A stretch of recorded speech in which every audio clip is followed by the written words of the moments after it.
ధర్మాన రాజీనామా విషయంలో జోక్యానికి కాంగ్రెస్ అధిష్టానం విముఖంగా ఉన్నట్లు తెలుస్తోంది. ఈ అంశాన్ని సీఎం నిర్ణయానికే వదిలేయాలని భావిస్తోంది. ఇక దీనికి సంబంధించి పూర్తి సమాచారాన్ని మా ప్రతినిధి ప్రసాద్ అడిగి తెలుసుకుందాం. ప్రసాద్, ధర్మాన రాజీనామా విషయంలో కాంగ్రెస్ అధిష్టానం ధోరణి ఏంటి? ధర్మాన రాజీనామా వ్యవహారం, అదేవిధంగా సిబిఐ ఛార్జ్ షీట్ లో పేర్కొన్న అభియోగాలు ఈ నేపథ్యంలో కేంద్ర నాయకత్వం ఎట్టి పరిస్థితుల్లోనూ ఈ విషయంలో జోక్యం చేసుకోరాదనే అంశంపై ఒక నిర్ధారణకు వచ్చినట్టుగా తెలుస్తుంది.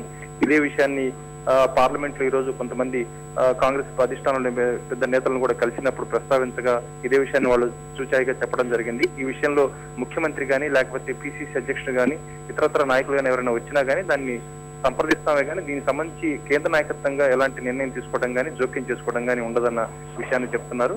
ఈ విషయంలో చర్చించేందుకు ఇప్పటికే పిసిసి అధ్యక్షుడు బొత్స సత్యనారాయణ ఢిల్లీలో ఉన్నారు. అయితే ఇదే విషయంపై చర్చించేందుకు ముఖ్యమంత్రి కూడా ఢిల్లీకి రానున్నట్టుగా వార్తలు వస్తున్నాయి. అయితే అధిష్టానం మాత్రం ఈ విషయంలో అంత సుముఖంగా లేనట్టుగానే తెలుస్తుంది.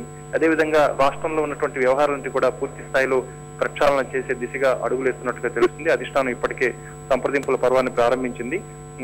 కొద్ది నిమిషాల క్రితమే వాయల రవితో తెలంగాణ కాంగ్రెస్ ఎంపీలంతా కూడా భేటీ అయ్యారు. ఈ భేటీలో కూడా అనేక అంశాలు చర్చకు వచ్చినట్టుగా తెలుస్తుంది.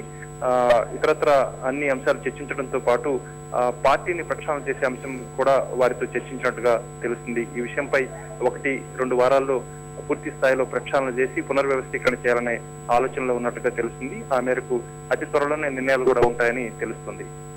ధన్యవాదాలు ప్రసాద్.